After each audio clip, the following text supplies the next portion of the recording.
I came from, Punjabi, Filipino upbringing household.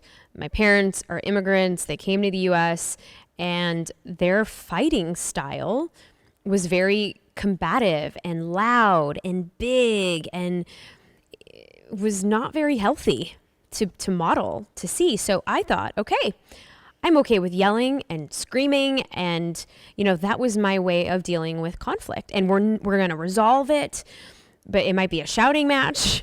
It's probably not very healthy. And you came from, an upbringing where no one spoke back. And there was a lot of respect and a lot of, you swallow your pride, and, no one says anything because the grandfather is in the room, and you're not even going to bring up any of these conversations until everyone is super quiet. And to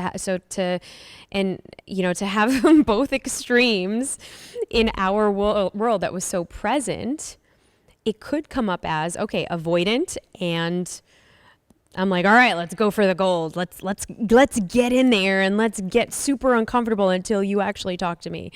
And so, not that there's any right or wrong in this. It's just also understanding how you view conflict or fighting, because I think a lot of times we think, oh, if we are fighting, even in friendships or in relationships, that it's not healthy. But in fact, it's probably one of the juiciest things that you can be okay doing, right? Learning how to fight, learning how to repair, learning how to reconcile with love and with grace. And that's the other thing that I wanted to bring up is we can be having discourse or conflict, yet what is our true intentions in our container? I know that, and I hope you know that whatever I'm bringing up, I don't even have to say it, that, hey, I'm coming from a place of love. I'm coming from a place of, I care about you. Or you could take it as, oh, what do you mean I didn't eat today? Well, what do you think? Like, I can't take care of myself. And so taking it personally, because the underlying foundation is not strong enough so that we can bounce on it. And I kind of use this analogy as like a trampoline or a rebounder. We have one of these trampolines at home. Our kids jump on it, and it's like a little, it's a bouncy thing. But to be so supported on that trampoline that you have your internal foundation set between both partners, that no matter what you say, I know that it's coming from a place of good intent, not malintent. And that's the first thing, because if you don't have that, then we do have a break in the foundation. We have a break in the trampoline. And if something's going to bounce on it, all right, it's going to have a flare up and a big hole in it. True. So true. What I find interesting in general discourse around relationship is like you said, that fighting or disagreements is a sign that's not working out. What I've realized is it's the frequency and the quality of disagreements that defines success of a relationship. Less frequency, higher quality. So yes, if you're fighting all the time, there's probably something to be done about it. Probably somebody has to be hired for it so you can actually reduce the frequency. But if you're having high quality disagreements, that's actually a good thing, especially if you're not having them frequently. By frequently, it means every day. If you're having it once a month, once in 2 weeks, 3 weeks, it's fine. It's not high frequency. It's actually low frequency, but it's high quality. And that's what you want, and you actually want it in a relationship, because if that's not happening, you kind of gave a great example. It becomes kind of like how I grew up, where you just didn't fight.